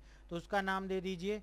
यहाँ पर मान लो हम दे देते हैं नाम इसका स्कूल मैनेजर। इस प्रकार से हम अपने प्रोजेक्ट का नाम दे देते हैं स्कूल मैनेजर और उसके पश्चात हम क्लिक करते हैं ओके बटन पर। जैसे ही आप ओके बटन पर क्लिक करते हैं ये देखिए सोल्यूशन एक्सप्लोरर में एक प्रोजेक्ट ऐड हो गया स्कूल मैनेजर नाम से, उसमें बाय डिफ़ॉल्ट एक विंडोज़ फॉर्म ऐड हो गया और ये विंडोज़ फॉर्म आपको स्क्रीन पर इस प्रकार से दिखाई दे रहा है। तो जब आप कोई नया विंडो एप्लीकेशन बनाने के लिए न्यू प्रोजेक्ट सेलेक्ट करते हैं और प्रोजेक्ट का नाम देते हैं, तो इस प्रकार से विंडो दिखाई देती है, जहां पर कि सॉल्यूशन एक्सप्लोरर में आपको प्रोजेक्ट का नाम दिखाई देता है और एक फॉर्म 1 नाम से बाय डिफ़ॉल्ट फॉर्म ऐड हो जाता है। अब देखिए टूल बॉक्स में जैसे हम क्लिक करेंगे तो ये देखिए, जैसे हम माउस को लेकर के जाते हैं ये टूल बॉक्स दिखाई देता है। यहाँ पर बहुत सारे टूल्स आपको यहाँ पर दिखाई दे रहे हैं, जिन टूल्स का यूज़ आगे चल के हम करेंगे। अब जैसे ही आप देखिए माउस को यहाँ पर लेकर के आते हैं, वो टूल बॉक्स जो है हाइड हो जाता है। यदि आप चाहते हैं कि आप फॉर्म को डिज़ाइन करने के लिए टूल बॉक्स को लगातार वहाँ पर स्थिर करके रखें, तो उसके लिए आपको टूल बॉक्स में इस ऑटो हाइड ऑप्शन पर क्लिक करना होगा, जिससे अब यह आपको लगातार दिखाई देगा और आप इस प्रकार से किसी भी कंट्रोल को माउस की लेफ़्ट बटन से क्लिक करते हुए ड्रैग करके और अपने विंडोज़ फॉर्म को, अपने सॉफ्टवेयर एप्लीकेशन को डिज़ाइन कर सकते हैं। उसी प्रकार से नया प्रोजेक्ट में आपकी सॉल्यूशन एक्सप्लोरर विंडो दिखाई देती है, जहां पर कि जो भी प्रोजेक्ट से संबंधित फाइल्स होंगी वो दिखाई देती हैं। यहाँ पर एक और विंडो दिखाई देती है, प्रॉपर्टी विंडो। यहाँ पर आप जो भी आप कंट्रोल ले रहे हैं उसकी प्रॉपर्टीज़ दिखाई देगी। ये देखिए, इस पर भी ऑटो हाइड बटन पर हम क्लिक कर देंगे तो ये प्रॉपर्टीज़ विंडो स्थिर हो जाएगी।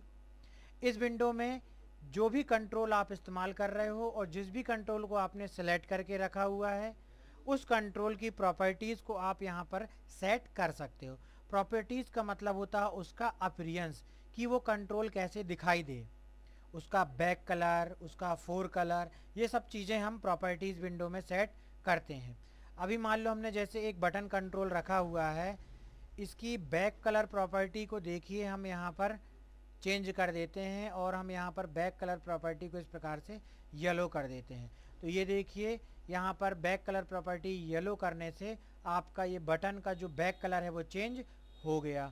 तो प्रॉपर्टी विंडो के द्वारा हम जो भी कंट्रोल रख रहे हैं उसका अपीयरेंस चेंज कर सकते हैं। तो ये था एक नया विंडोज़ एप्लीकेशन किस प्रकार से स्टार्ट करते हैं। और नए विंडोज़ एप्लीकेशन में जब हम नया विंडोज़ एप्लीकेशन स्टार्ट करते हैं तो किस प्रकार से उसमें जो मेन कंपोनेंट्स दिखाई देते हैं, जैसे टूल बॉक्स, प्रॉपर्टीज विंडो और विंडोज़ फॉर्म, उसके बारे में हमने यहाँ पर समझा।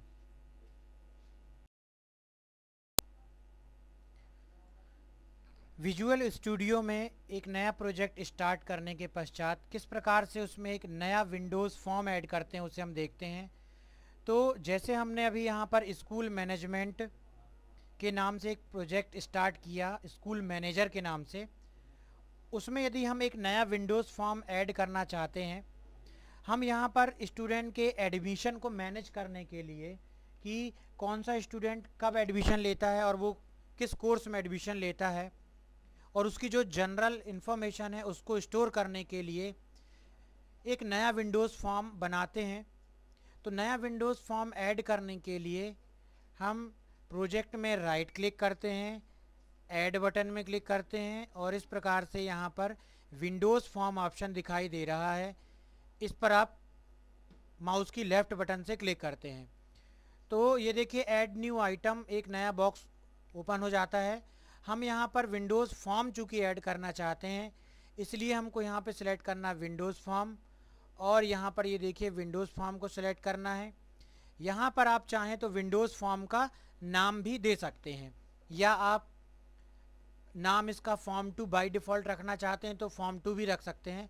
चूँकि यह स्कूल मैनेजर सॉफ्टवेयर में सबसे बड़ा पार्ट होता है स्टूडेंट का एडमिशन, तो उसके लिए हम उसकी जनरल इन्फॉर्मेशन को एक फॉर्म में एंट्री करवाएंगे। उसके लिए हम यहाँ पर उसका नाम दे देते हैं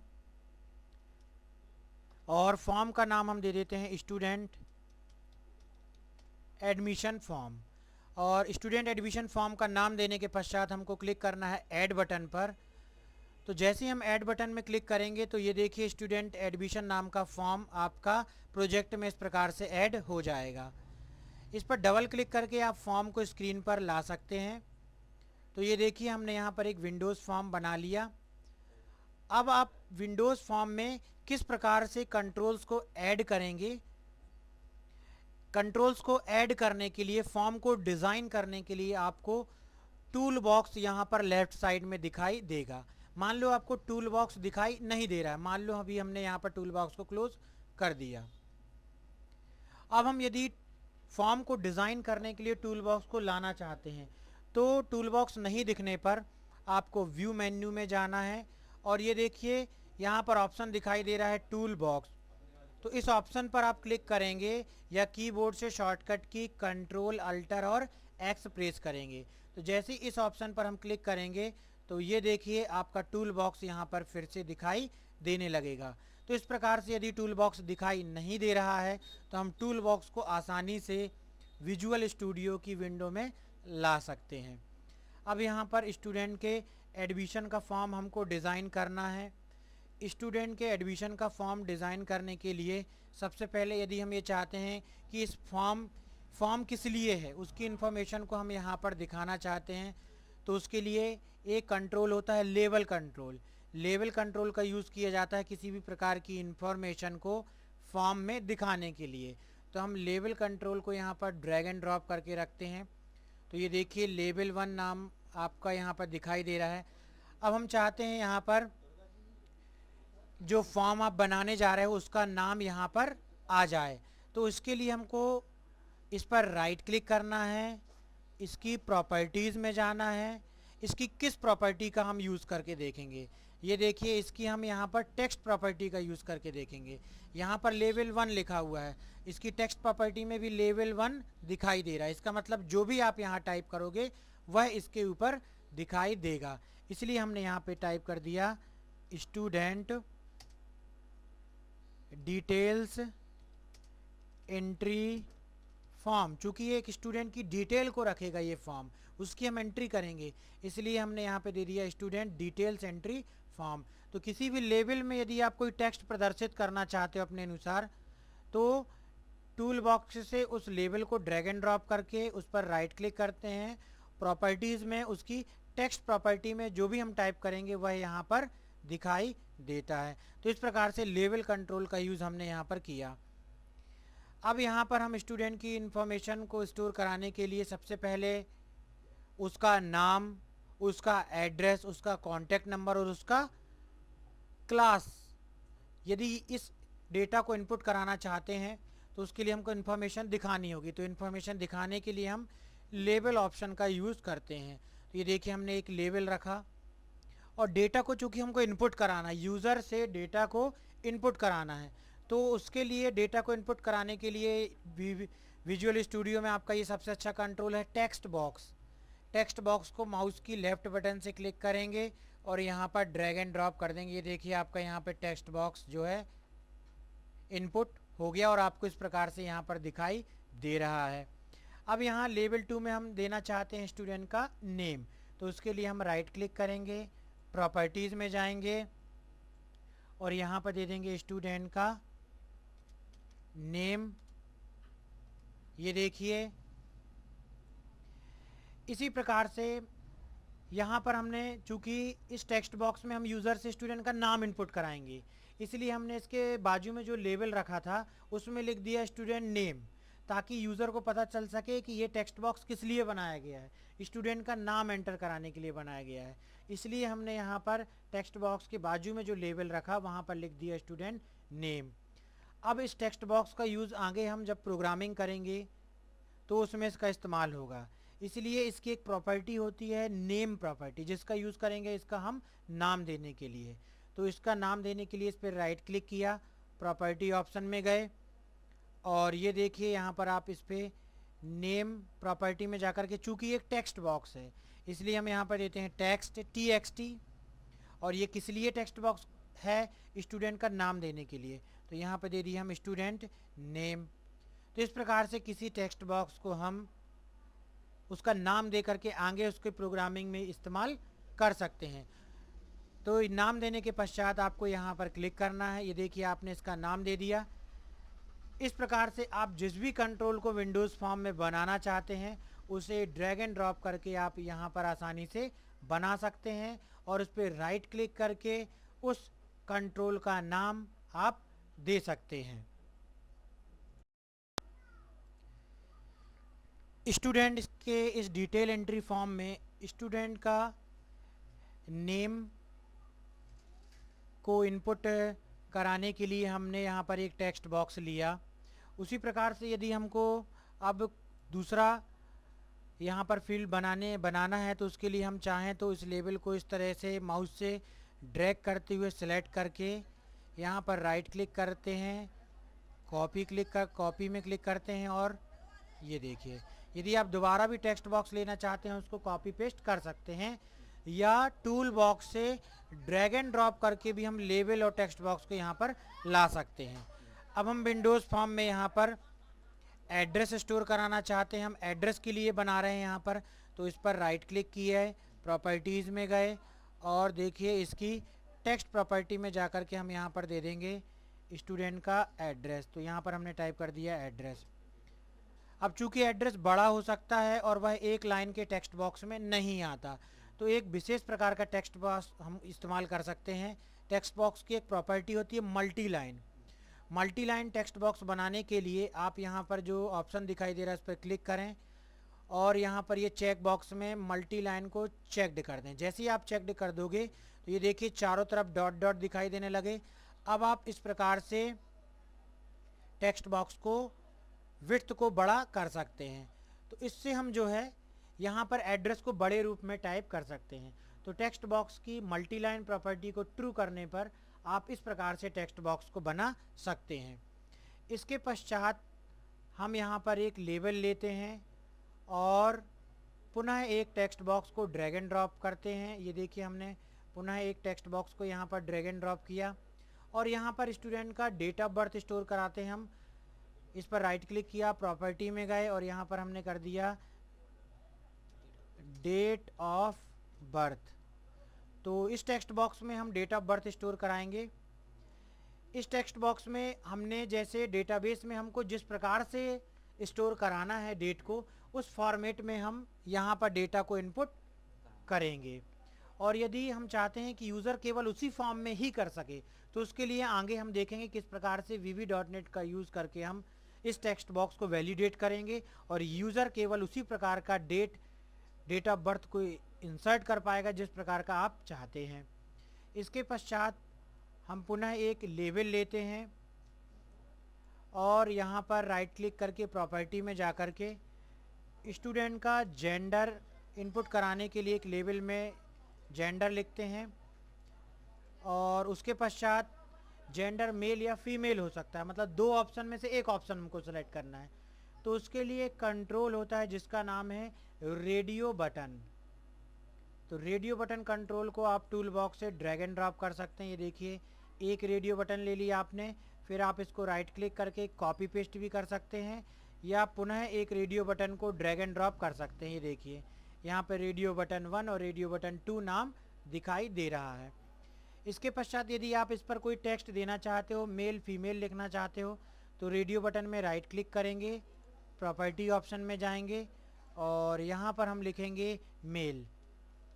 इस प्रकार से मेल टाइप करने के पश्चात यहाँ पर आप दूसरी रेडियो बटन में क्लिक करेंगे और यहाँ पर लिख देंगे फीमेल। तो इस प्रकार से हमने जो है जेंडर स्टोर कराने के लिए दो रेडियो बटन का इस्तेमाल किया। अब जेंडर के पश्चात पुनः हमें स्टूडेंट की डिटेल में उसके कॉन्टैक्ट नंबर को स्टोर कराना, तो यहाँ एक लेबल लिया, इस पर राइट क्लिक करके प्रॉपर्टी में गए और यहाँ पे हमने लिख दिया कॉन्टैक्ट नंबर। और कॉन्टैक्ट नंबर देने के पश्चात फिर से हमने यहाँ पर क्लिक किया। ये देखिए विंडोज़ फॉर्म को आप यहाँ पर क्लिक करके थोड़ा बड़ा भी कर सकते हैं। कॉन्टैक्ट नंबर आपको टेक्स्ट बॉक्स में इनपुट कराना है तो आपको यहाँ पर टेक्स्ट बॉक्स लेना होगा। तो हम यहाँ पर ड्रैग एंड ड्रॉप करते हैं एक टेक्स्ट बॉक्स को इस प्रकार से और ये देखिए टेक्स्ट बॉक्स एक आप इंसर्ट कर सकते हैं। अब यदि चाहते हैं कि ये टेक्स्ट बॉक्स, चूँकि कॉन्टैक्ट नंबर केवल न्यूमेरिक होता है और 10 डिजिट का होता है, तो ये टेक्स्ट बॉक्स केवल न्यूमेरिक वैल्यूज़ ले, कैरेक्टर ना ले और केवल 10 डिजिट का न्यूमेरिक ले। उसके लिए आपको यहाँ पर इस टेक्स्ट बॉक्स को वैलिडेट करना पड़ेगा। तो आगे हम देखेंगे किस प्रकार से यहाँ पर कोडिंग करके हम केवल 10 डिजिट के मोबाइल नंबर को स्टोर करा सकते हैं। उसके पश्चात हम एक लेबल और लेते हैं और यहाँ पर राइट क्लिक करते हैं, प्रॉपर्टीज़ में जाते हैं और कोर्स टाइप करते हैं कि किस क्लास में है। मान लो हम यहाँ पर क्लास ले लेते हैं, CLASS क्लास, और आप किस क्लास का वो स्टूडेंट है उसे एक बहुत सारे ऑप्शन जो पहले से सेलेक्ट करके रखे हुए हैं, आपने पहले से बना करके रखे हुए हैं, उससे आप सेलेक्ट करना चाहते हैं। आप बार बार क्लास को एंटर नहीं करना चाहते, तो उसके लिए आप यहाँ पर एक कंट्रोल का इस्तेमाल होता है, कम्बो बॉक्स। उस कम्बो बॉक्स कंट्रोल को आप ड्रैग एंड ड्रॉप करके यहाँ पर रख सकते हैं। इस कम्बो बॉक्स में आप क्लिक करेंगे तो बहुत सारे ऑप्शन आपको लिस्ट के रूप में दिखाई देंगे, उसमें से आप जो है क्लास को सिलेक्ट करके कर सकते हैं। इससे यूज़र को टाइप करने से हम बचा सकते हैं, यूज़र को बार बार टाइप ना करना पड़े, इसलिए कम्बो बॉक्स का यूज़ किया जाता है। इसके पश्चात देखिए फॉर्म को हम इस प्रकार से हॉरिजेंटली और बढ़ा लेते हैं और यहाँ पर हम एक और लेबल का इस्तेमाल करते हैं। इस लेबल पर राइट क्लिक करके प्रॉपर्टीज़ में जाते हैं और यहाँ पर हम टाइप करते हैं फीस, और फीस को भी हम इनपुट कराते हैं टेक्स्ट बॉक्स में। टेक्स्ट बॉक्स के लिए हमने इसको ड्रैग एंड ड्रॉप किया और ये देखिए यहाँ पर टेक्स्ट बॉक्स आ गया। तो इस प्रकार से एक विंडोज़ फॉर्म को आप आसानी से डिज़ाइन कर सकते हो और आप विभिन्न कंट्रोल्स का इस्तेमाल करते हो कि आप किस प्रकार से यूज़र से डेटा को इनपुट करवाना चाहेंगे, उसको देख करके हम अपने अनुसार जो है कंट्रोल्स को फॉर्म पर रखते हैं। अब कंट्रोल्स में एक मुख्य बात होती है कि कंट्रोल्स का यूज़ चूँकि हम डेटा को इनपुट कराने के लिए कर रहे हैं और आगे प्रोग्रामिंग में भी इसका इस्तेमाल होगा, तो ये जो टेक्स्ट बॉक्स कंट्रोल और रेडियो बटन कंट्रोल, जो भी कंट्रोल्स आपने इस्तेमाल किए हैं, उसकी एक प्रॉपर्टी होती है नेम प्रॉपर्टी। तो नेम प्रॉपर्टी को भी हमको ज़रूर स्पेसिफाई करना होता है। जैसे हम स्टूडेंट के नेम की प्रॉपर्टी को हमने स्पेसिफाई किया था, राइट क्लिक किया, प्रॉपर्टी में गए, ये देखिए हमने यहाँ पे दिया था TXT स्टूडेंट नेम। उसी प्रकार से एड्रेस को भी हमको स्पेसिफाई करना होगा, उसके लिए हम इस पर राइट क्लिक करेंगे, प्रॉपर्टी में जाएंगे, ये देखिए अभी यहाँ पर लिख के आ रहा है टेक्स्ट बॉक्स 1। तो प्रोग्रामिंग करते समय इस टेक्स्ट बॉक्स को हम किस नाम से जानें, इसके लिए हम यहाँ पे टाइप करते हैं TXT एड्रेस। चूँकि ये एक टेक्स्ट बॉक्स है इसलिए हमने यहाँ पे TXT लगा दिया। इसी प्रकार से ये भी एक टेक्स्ट बॉक्स है, इसको हमने सेलेक्ट किया, राइट क्लिक किया, प्रॉपर्टी में गए और इसके नेम प्रॉपर्टी में जाके लिख दिया TXT डेट ऑफ बर्थ। तो इस प्रकार से जब आप प्रोग्रामिंग करेंगे तो आसानी से इस कंट्रोल को समझ पाएंगे। अब ये देखिए ये एक रेडियो बटन है, तो इस पर हमने मेल रेडियो बटन पे राइट क्लिक किया, प्रॉपर्टी में गए, तो अभी यहाँ पर बाय डिफ़ॉल्ट नाम दिख रहा है रेडियो बटन 1। तो अगर आप कोई भी नाम नहीं देते हैं तो उसका नाम आएगा रेडियो बटन 1, और अगर आप नाम देना चाहते हैं तो चूँकि एक रेडियो बटन है RBTN, इस प्रकार से हम नाम देंगे। मेल के लिए बनाई गई है रेडियो बटन, तो हमने मेल टाइप किया। उसी प्रकार से फीमेल रेडियो बटन पर क्लिक करेंगे और यहाँ पर लिखेंगे RBTN फीमेल। इस प्रकार से देखिए हमने रेडियो बटन का नाम दे दिया। इसी प्रकार से हम कॉन्टैक्ट नंबर का नाम देंगे, right click, property, TXT contact. इसी प्रकार से हम ये क्लास कम्बो बॉक्स का भी नाम देना चाहते हैं, राइट क्लिक किए, प्रॉपर्टी में गए। चूँकि एक कम्बो बॉक्स है तो आप इसके लिए जो इसका शॉर्ट नेम है वो CMB इस्तेमाल कर सकते हैं, CMB क्लास के लिए, तो आपने क्लास लिख दिया। उसी प्रकार से ये फीस टेक्स्ट बॉक्स का भी हमने नाम दिया, राइट क्लिक किया, प्रॉपर्टी में गए और यहाँ पर हमने लिख दिया TXT फीस। तो इस प्रकार से सभी फॉर्म का नाम देने के पश्चात हम प्रोग्रामिंग में इन कंट्रोल्स का आसानी से इस्तेमाल कर सकते हैं। विजुअल स्टूडियो में विंडो एप्लीकेशन का फॉर्म इस प्रकार से डिज़ाइन होने के पश्चात आप हर एक कंट्रोल की प्रॉपर्टीज़ का यूज़ करते हुए उसको और अच्छा बना सकते हैं। उसके लिए यदि आप मान लो ये चाहते हैं कि ये जो लेबल है इसकी साइज़ और बड़ी हो जाए और ये किसी कलर में दिखाई दे, तो इसकी एक प्रॉपर्टी होती है फॉन्ट। उसके लिए हम इस कंट्रोल को सिलेक्ट करते हैं, राइट क्लिक करते हैं, प्रॉपर्टीज़ में जाते हैं, ये देखिए यहाँ पर प्रॉपर्टी विंडो ओपन हो जाती है। तो प्रॉपर्टी विंडो में यहाँ पर आपका दिखाई दे रहा है फॉन्ट ऑप्शन। जैसे ही आप फॉन्ट ऑप्शन पर यहाँ पर जो प्लस का सिंबल बना हुआ है इस पर क्लिक करते हैं तो ये देखिए उस फॉन्ट से संबंधित बहुत सारे ऑप्शन दिखाई दे रहे हैं। जैसे फॉन्ट का नेम, आप किस प्रकार का फॉन्ट इस्तेमाल करना चाहते हैं, उसकी साइज़ है ना, आप उसको किस प्रकार से दिखाना चाहते हैं, यूनिट उसकी, आप उसको बोल्ड इटैलिक तो नहीं करना चाहते हैं।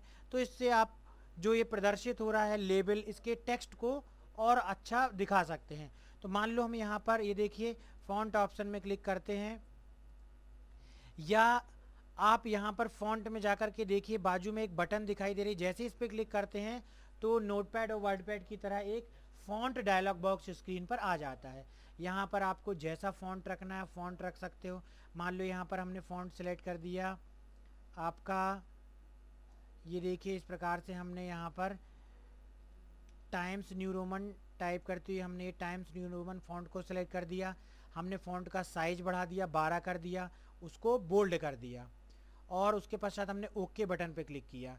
तो ये देखिए आपने जिस लेवल की प्रॉपर्टी को सेट किया था अब वह लेवल इस प्रकार से दिखाई दे रहा है। अब यदि हम इस टेक्स्ट का कलर निर्धारित करना चाहते हैं तो कलर निर्धारित करने के लिए आपको 4 कलर प्रॉपर्टी का इस्तेमाल करना है। तो ये देखिए आप यहाँ पर 4 कलर पे जाकर के ये देखिए इतने सारे कलर दिखाई दे रहे हैं। आप किसी भी कलर का इस्तेमाल आसानी से कर सकते हैं। तो ये देखिए हमने यहाँ पर मान लो कि इस कलर को यहाँ पर सेट कर दिया। तो ये देखिए किसी लेबल को इस प्रकार से आप कलर दे सकते हैं। अब यदि हम ये सभी लेवल का एक साथ साइज चेंज करना चाहते हैं और उसका कलर चेंज करना चाहते हैं तो इसके लिए हमने इस लेवल को सेलेक्ट किया, कीबोर्ड से कंट्रोल की दबाते हुए इस लेवल को सेलेक्ट किया तो अब दोनों लेवल सेलेक्ट हो गए। फिर कीबोर्ड से कंट्रोल की दबाते हुए हमने इस लेवल को सेलेक्ट किया, फिर तीसरे लेवल को सेलेक्ट किया। ये देखिए इस प्रकार से हमने सभी लेवल को सेलेक्ट कर लिया। अब हमने राइट क्लिक किया, प्रॉपर्टीज़ में गए और हमने यहाँ पर फिर से ये फॉन्ट वाले ऑप्शन पे प्लस बटन पे क्लिक किया और हमने फिर से इस बटन में क्लिक किया और चूंकि जो भी टेक्स्ट है फॉन्ट है वो बोल्ड दिखाई दे, बोल्ड सेलेक्ट कर लिया, इसकी साइज बड़ी कर ली और ओके बटन पे क्लिक कर लिया।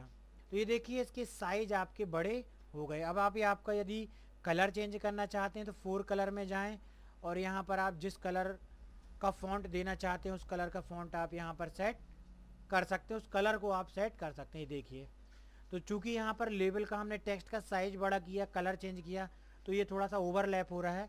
तो आप यहाँ पे ड्रैग एंड ड्रॉप करके इसको कंट्रोल को सही जगह सेट कर सकते हैं। ये देखिए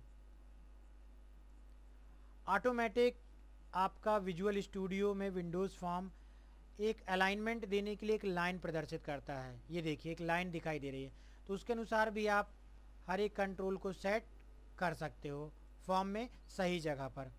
अब यदि आप चाहते हो इस पूरे विंडोज़ फॉर्म का कलर चेंज करना जिससे फॉर्म आपको और अट्रैक्टिव दिखाई दे, उसके लिए आपको फॉर्म सेलेक्ट करके यहाँ पर राइट क्लिक करना है, इसकी प्रॉपर्टीज़ में जाना है।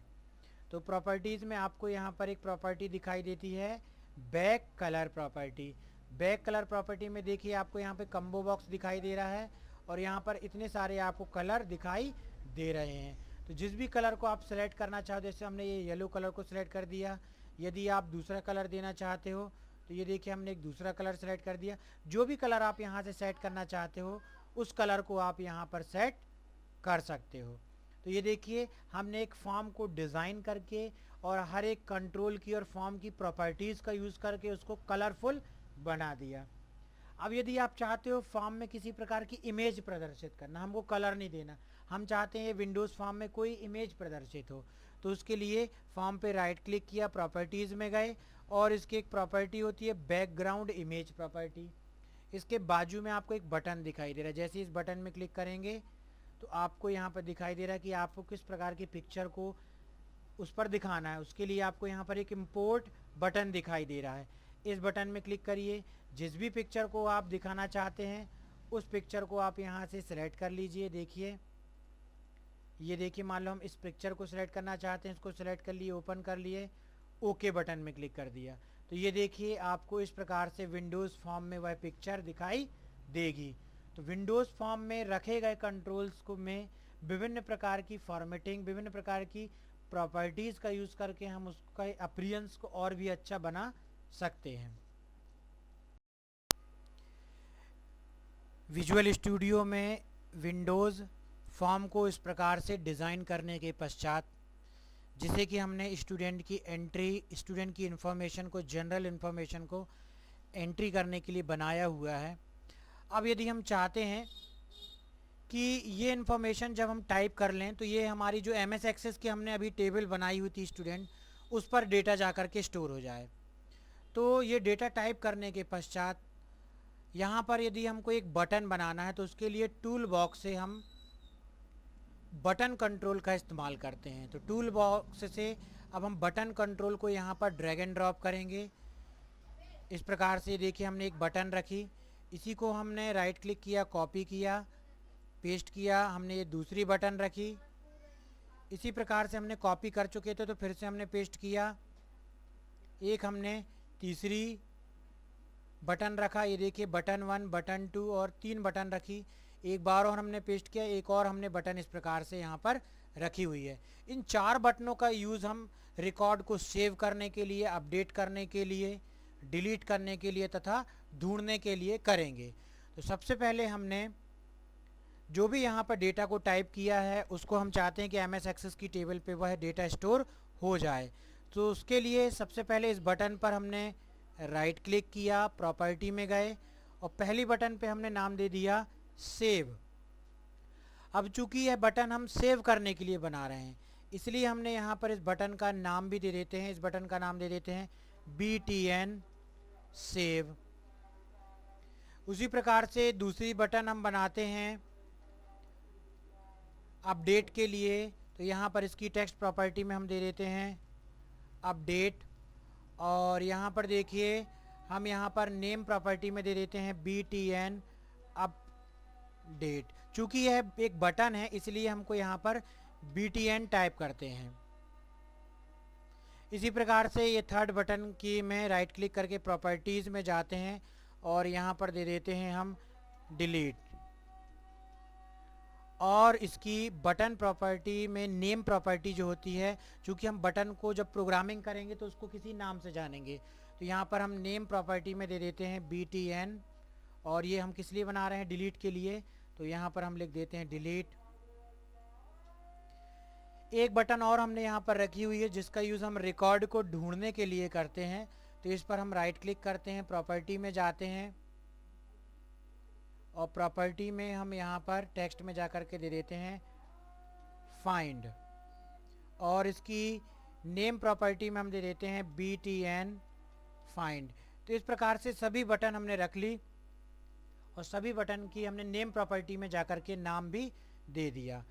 अब देखिए कंप्लीट विंडोज़ फॉर्म डिज़ाइन होने के पश्चात यदि हम ये देखना चाहते हैं कि हम यदि अपने विंडोज़ फॉर्म को रन करते हैं तो यह किस प्रकार से दिखाई देता है, तो विंडोज़ फॉर्म को रन करने के लिए आपको क्लिक करना है इस ग्रीन बटन पर। तो जैसे ही आप इस ग्रीन बटन पर, जिस पर स्टार्ट डिबगिंग बटन जिसको बोलते हैं, जैसे ही आप इस पर क्लिक करते हैं तो ये देखिए अभी आपका विंडोज़ फॉर्म, कौन सा फॉर्म रन हो रहा है, फॉर्म 1 रन हो रहा है। तो यहाँ पर जैसे ही हमने स्टार्ट डिबगिंग की और फॉर्म को रन करने के लिए ग्रीन बटन पर जैसे हम क्लिक करते हैं तो यहाँ पर ये फॉर्म 1 रन हो रहा है और हम रन करना चाहते हैं ये जो स्टूडेंट फॉर्म अभी हमने डिज़ाइन किया। तो उसके लिए पहले आप इस फॉर्म को क्लोज़ कर दें। ये देखिए उसके पास सोल्यूशन एक्सप्लोरर में जाएं।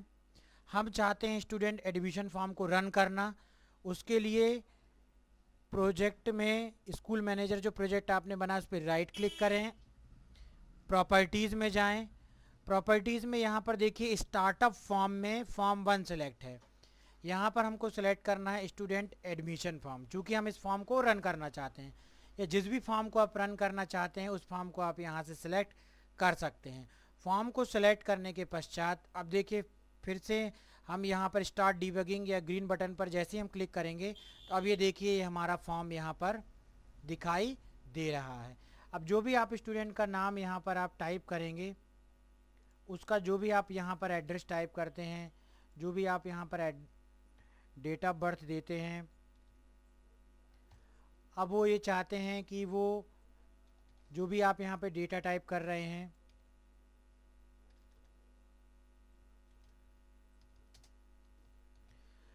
अब ये डेटा आपका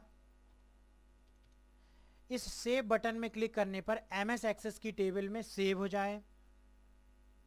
अपडेट बटन पे हम क्लिक करें तो डेटा अपडेट हो जाए, डिलीट बटन में क्लिक करें तो डेटा डिलीट हो जाए, या फाइंड बटन में क्लिक करने पर हम किसी भी रिकॉर्ड को हम ढूंढ सकें। तो यदि अभी हम बटन में क्लिक करते हैं तो देखिए ये बटन किसी प्रकार का कोई रिस्पांस नहीं कर रही है, क्योंकि अभी इस बटन को केवल हमने डिज़ाइन किया है, इस बटन को केवल अभी हमने इस फॉर्म पर रखा हुआ है, इसके पीछे किसी भी प्रकार की कोडिंग नहीं की गई है। तो यदि आप ये सेव, अपडेट, डिलीट और फाइंड बटन की कोडिंग करना चाहते हैं तो उसके लिए हमको VB.NET लैंग्वेज का इस्तेमाल करना होगा। अब यदि आप ये रन हो रहे फॉर्म को क्लोज करना चाहते हैं तो ये क्लोज बटन में क्लिक करें, आपका ये फॉर्म क्लोज हो गया। और ये सभी फॉर्म आपके, ये देखिए आपका ये फॉर्म दिखाई दे रहा है, डिज़ाइन उसकी, और ये उसकी कोडिंग है, और ये उसकी डिज़ाइन है। तो हमको अब यहाँ पर समझना है कि किस प्रकार से हम VB.NET में कोडिंग करें ताकि हम जो भी डेटा इनपुट कर रहे हैं उसको सेव कर सकें, उसको अपडेट कर सकें, डिलीट और फाइंड कर सकें।